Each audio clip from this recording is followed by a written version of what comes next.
एक मुसलमान औरत का चिल्लाना, बचाओ बचाओ, और हिंदुस्तान की सल्तनत के राजा का घमंड, तुम खुद देखो। और हिंदुस्तान पर पहला मुस्लिम हमला। मोहम्मद बिन कासिम। इस्लाम आने से पहले बलूचिस्तान का हिस्सा ईरान के कंट्रोल में था। खलीफा हजरत उमर के जमाने में मुसलमानों ने पूरे ईरान को जीत लिया था, जिससे बलूचिस्तान का ये हिस्सा भी मुस्लिम कंट्रोल में आ गया। उस टाइम के अरब जर्नल चाहते थे कि हिंदुस्तान को भी जीत लिया जाए, हमें हिंदुस्तान जीत लेना चाहिए। लेकिन हजरत उमर ने उन्हें मना कर दिया, क्योंकि खलीफा उमर जबरदस्ती जंग नहीं चाहते थे। सब कुछ ठीक चल रहा था, लेकिन हिंदुस्तान पर फिर राजा दहीर की हुकूमत आई। वो मुसलमानों को पसंद नहीं करता था। उसने काफी ज्यादा अपने जासूस बलूचिस्तान में भेज रखे थे, और कभी कभी तो उन्हें परेशान करने के लिए अपनी फौज भी भेजता था। इस्लाम के खलीफा के बड़ा गवर्नर हुज्जाज बिन यूसुफ उस वक्त के इराक से लेकर सिंध तक के गवर्नर था। जब उसने ये सब देखा तो उसने एक बहुत सख्त गवर्नर सिंध की तरफ भेजा, ताकि भड़काने वाले लोगों को पकड़ा जा सके। लेकिन वो लोग बलूचिस्तान को छोड़कर हिंदुस्तान के राजा दहीर के पास आ गए। राजा दहीर ने उनको बहुत इज्जत दी, और ये चीज मुस्लिम हुकूमत को बिल्कुल भी पसंद नहीं आई, क्योंकि ये मुसलमानों के खिलाफ खुल्लम खुल्ला दुश्मनी थी। लेकिन फिर भी खलीफा ने कोई भी अगेंस्ट एक्शन नहीं लिया। लेकिन हिंदुस्तान पर बड़ी प्रॉब्लम जल्द ही आने वाली थी। पहले सारी दुनिया के समुद्री रास्ते मुसलमानों के हाथ में थे। मुस्लिम 15वीं सेंचुरी के समुद्र के बादशाह थे। उनका बिजनेस बहुत दूर दूर तक फैला था। श्रीलंका, केरला, गुजरात में आज भी अरब के लोग मिलते हैं। उस वक्त सिंध का यानी कि हिंदुस्तान का सबसे बड़ा पोर्ट कराची पोर्ट था। वहाँ एक बहुत बड़ा मंदिर था, और वहाँ एक बहुत बड़ा लाल झंडा था, और ये झंडा इतना बड़ा था कि बहुत दूर समुद्र से भी इसे देखा जा सकता था। 700 ब्राह्मण इस मंदिर के अंदर पूजा करा करते थे, और 4000 राजपूत इस शहर की सिक्योरिटी करते थे। एक वक्त श्रीलंका के राजा ने खलीफा के लिए बहुत सारे तोहफे भेजे अरब के जहाज में, जहां आदमी, औरतें और बच्चे भी थे जो हज करने जा रहे थे। लेकिन बीच रास्ते में ही समुद्र में एक बहुत बड़ा तूफान आया। ना चाहते हुए भी जहाज को कराची पोर्ट पर रोका गया, लेकिन ये उस जहाज की सबसे बड़ी गलती थी। उस वक्त के लुटेरों ने मौका देखा और उस जहाज को लूट लिया। ना सिर्फ जहाज को लूटा, बल्कि वहां के सभी आदमियों को मार दिया, और औरतें और बच्चों को कैद कर लिया गया,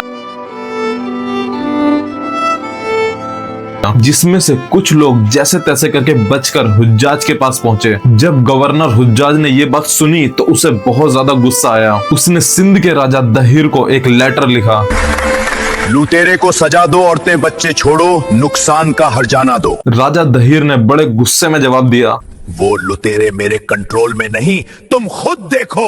अब हुज्जाज की बर्दाश्त से बाहर बात हो चुकी थी। हुज्जाज को ये बात बिल्कुल भी बर्दाश्त नहीं हुई। अब हुज्जाज डिसाइड कर चुका था, अब सिंध पर हमला करना ही होगा।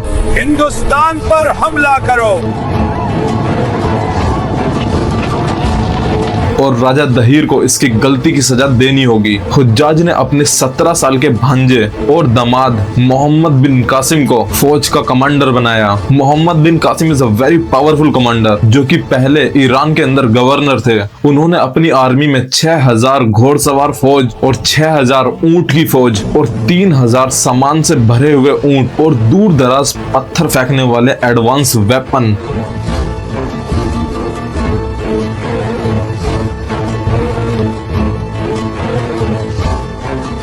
जिसे 500 आदमी मिलकर चलाते थे। सब तैयारी के बाद फौज को रवाना करा गया। मोहम्मद बिन कासिम अपनी पूरी फौज को लेकर बलूचिस्तान से होते हुए हिंदुस्तान में एंट्री करी। हिंदुस्तान के लुटेरे और फौज का ध्यान मोहम्मद बिन कासिम की जमीनी फौज पर था, और वहीं दूसरी तरफ मुसलमानों की समुद्री फौज ने कराची पोर्ट को घेर लिया था।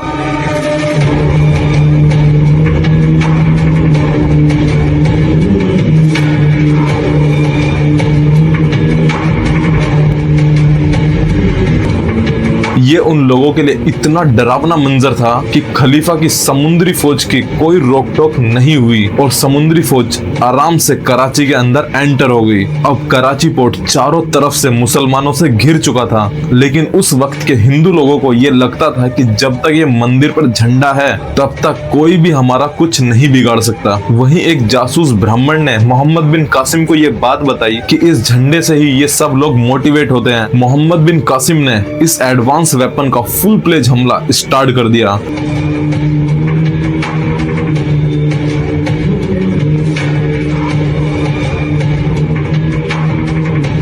और देखते ही देखते वो झंडा गिर गया। ये देखकर राजपूत फौज बाहर आई, जिनका हौसला पूरी तरीके से टूट चुका था, लेकिन फिर भी वो लड़े। 3 दिन तक लगातार लड़ते रहे और आखिर में मोहम्मद बिन कासिम की फौज पूरा कराची जीत जाती है। लेकिन मोहम्मद बिन कासिम की फौज ने मंदिर को कोई नुकसान नहीं पहुंचाया, ना ही वहां के ब्राह्मणों को कोई नुकसान पहुंचाया। इनफैक्ट पुराने गवर्नर को भी वापस उसकी गद्दी पर बैठा दिया और फिर कराची में मस्जिद बनवाई और राजपूत फौज को हटाकर मुस्लिम फौज लगाई। जब राजा दहीर को यह बात पता लगी कि कराची उसके हाथ से निकल गया है, तो उसने मोहम्मद बिन कासिम को यह लेटर लिखा, कराची तो छोटा सा शहर था, असली सिंध अभी बाकी है। हमारे पास हाथी, घोड़े और लाखों की फौज है, वापस चले जाओ नहीं तो मारे जाओगे। जिस पर मोहम्मद बिन कासिम ने यह जवाब दिया, हम अल्लाह पर भरोसा करते हैं। तुमने हमारे जहाज लूटे हैं, हमारी औरतें कैद करी, अब हमारे खलीफा का हुक्म है कि तुम्हें सजा दी जाए, तो अब तुम तैयार हो जाओ। मोहम्मद बिन कासिम की फौज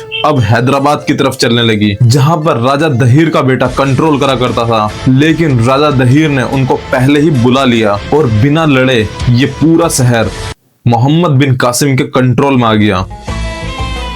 वहां के पंडितों ने दरवाजा खोल दिया। वहां के लोगों को मोहम्मद बिन कासिम का कंट्रोल पसंद आने लगा,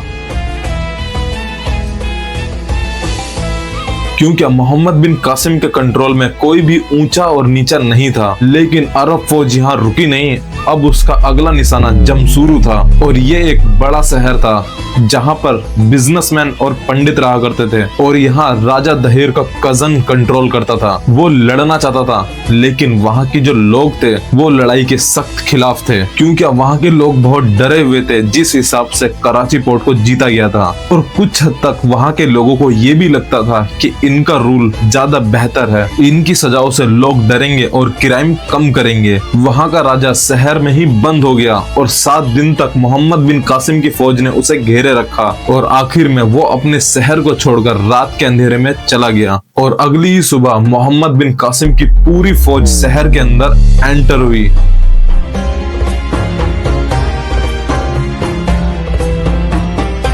किसी को भी कोई नुकसान नहीं पहुंचाया गया, किसी भी मंदिर को नहीं तोड़ा गया, जिससे वहां के लोग बहुत ज्यादा खुश हुए। और अब मोहम्मद बिन कासिम के किस्से पूरे हिंदुस्तान में फैल चुके थे। कई लोगों को मुस्लिम रूल बहुत ज्यादा पसंद आया और कई शहरों ने बिना लड़े ही हाथ उठा लिए। यहाँ तक कि पंडित लोग आकर भी वफादारी की बात करने लगे। मोहम्मद बिन कासिम को पसंद करने वाले लोगों की क्वांटिटी इतनी ज्यादा थी कि 4000 लोगों की फौज हिंदू फौज बनाई गई और ये फौज अरब के साथ लड़ने को तैयार थी, राजा दहीर के खिलाफ। अब इंडस रिवर से लेकर सिंध तक का पूरा इलाका मोहम्मद बिन कासिम के कंट्रोल में आ गया था। सिर्फ कराची पोर्ट पर ही तलवारें चली, बाकी जगह बिना लड़े ही जीत ली गई। उस वक्त के खलीफा के गवर्नर हुज्जाज ने जब ये चीज सुनी तो उन्हें बहुत अच्छा लगा, लेकिन हुज्जाज चाहता था कि मंदिरों को तोड़ा जाए। लेकिन मोहम्मद बिन कासिम ने ये लेटर लिखा, अगर हम इनके साथ अच्छा व्यवहार करेंगे तो ये भी हमें पसंद करेंगे और ये खुद इस्लाम कबूल कर लेंगे। अब मोहम्मद बिन कासिम को अगर हिंदुस्तान जीतना था तो इंडस रिवर पार करनी होगी, लेकिन नदी को पार करने से पहले ही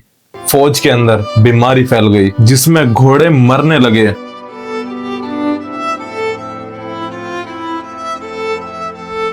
और पानी के जहाज भी कम थे, जिसमें बहुत ज्यादा वक्त लग गया। गवर्नर हुज्जाज ने 200 घोड़े भेजे और पानी के जहाज भेजे। आखिर में जून 712 में पुल बनाकर पूरी फौज इंडस रिवर पार कर गई और अरब फौज ने देखा कि राजा दहीर एक बहुत बड़ी फौज के साथ, जिसमें हाथी, घोड़े और हजारों की सेना है, अरब फौज का इंतजार कर रहा था।